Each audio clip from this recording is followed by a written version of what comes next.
Avvalambor assalomu alaykum. Salom giring. Mayli.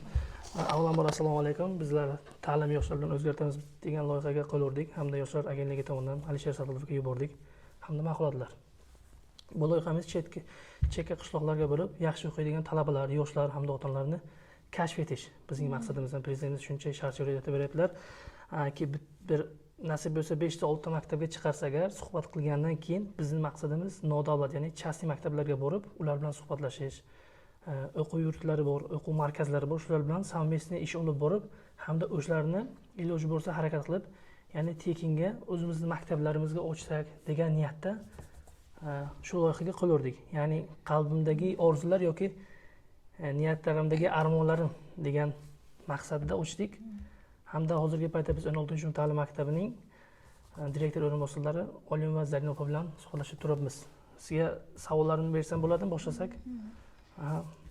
Mana birinchi savolim, assalomu alaykum qadrli hamkasbimiz, maktab direktor o'rinbosari Zaynab Olimjonovna. Birinchi savolim shunday iboratki, o'zingiz haqida qisqa ma'lumot berib o'tsangiz. Men Samarqand tumani 16-umrta ta'lim maktabida o'quv ishlari bo'yicha direktor o'rinbosari vazifasida ishlayman. Mehnat faoliyatimni shu maktabda boshlaganimga bu yil 9 yil to'layapti. Xudo xohlasa, demak, mana shu faoliyatim jarayonida o'quvchilarimizga to'g'ri tarbiya berib, to'g'ri yo'nalish berib, ularni mustaqil hayotga yo'naltirishni maqsad qilib qo'yganmiz. Asosiy vazifamiz.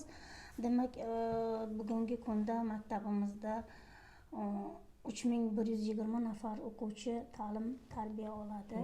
Ular 3 tilda, o'zbek, tojik va rus tillarida demak ta'limni olib boryapmiz. Xo'p, keyingi savolga o'tamiz. Hozirgi ta'lim tizimiga nima deysiz? Nima qo'shsakgina yoshlarimiz uchun foydali bo'ladi deb o'ylaysiz? Endi ta'lim tizimimizda hozir juda ko'p yangiliklar birdaniga kirib kelyapti. Mana shu kirib kelayotgan yangiliklar bosqichma-bosqich amalga oshirilsa yaxshiroq bo'larmidi deb o'ylayman. Chunki keng qamrovli yangilik o'qituvchilarni ham, o'quvchilarni ham saroqsamaga solib qo'yyapti. Shu bir tomonlama. Chunki agar bir ta'lim